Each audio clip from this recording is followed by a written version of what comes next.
in an old tobacco barn in Logan County. A place where their creative collaboration began. Me and Laura Beth got married in the same barn, just a little bit below. Under the watchful eye of some loyal companions. The best part is unloading the kiln and seeing the beautiful pieces that you've created. Yeah, that was nice. Ben and Laura Beth Fox-Ezell, the woodworker and the potter, creating functional pieces that spark joy. This is awesome. I just love to make work that I know is going to be picked up and held throughout the day. Inspired by the materials they use. I think the best thing about wood is that it will just kind of tell you what it wants to be.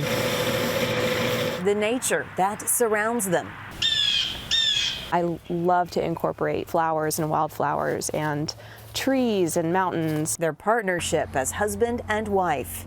We can kind of really bounce ideas off of each other. We're each other's best critic. And the place they call home. Part of what we get to do as Kentucky artists is we get to be a little bit of the voice of the state in how we create and the art that we put out into the world. For Laura Beth, that's mugs, vases, jars, and recently baskets. I just think I can't sit still. I think I just always like to be able to do something with my hands. For Ben, it's woodworking. From cutting boards to Christmas ornaments. Christmas was always a really big deal in my childhood, and so I feel like I reflect back on a lot of like really old antique little baubles. No matter what they're making, it's a process. Taking time and patience. You're spending hours, weeks, months on a single piece. And though they want each piece to be loved and used, I love making functional stuff, but also really just love making pretty stuff. I continue to make a lot of wall art pieces.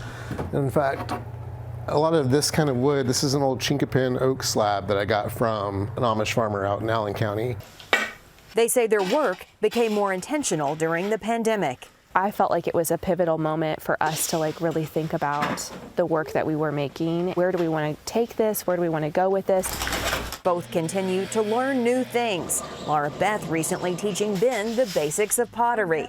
I will say that the woodworking is a lot more dangerous, but the pottery is so much more volatile, because you can get a piece to where you think is really great and then ruin it in a heartbeat. Laura Beth using her talents to support causes that are important to her. A lot of the work that I do has an activism element to it. It helps me express myself, but I also see it as an opportunity to celebrate people who are doing the hard work. As for their own work of wood and clay, it's more a labor of love. For Kentucky Edition, I'm Laura Rogers.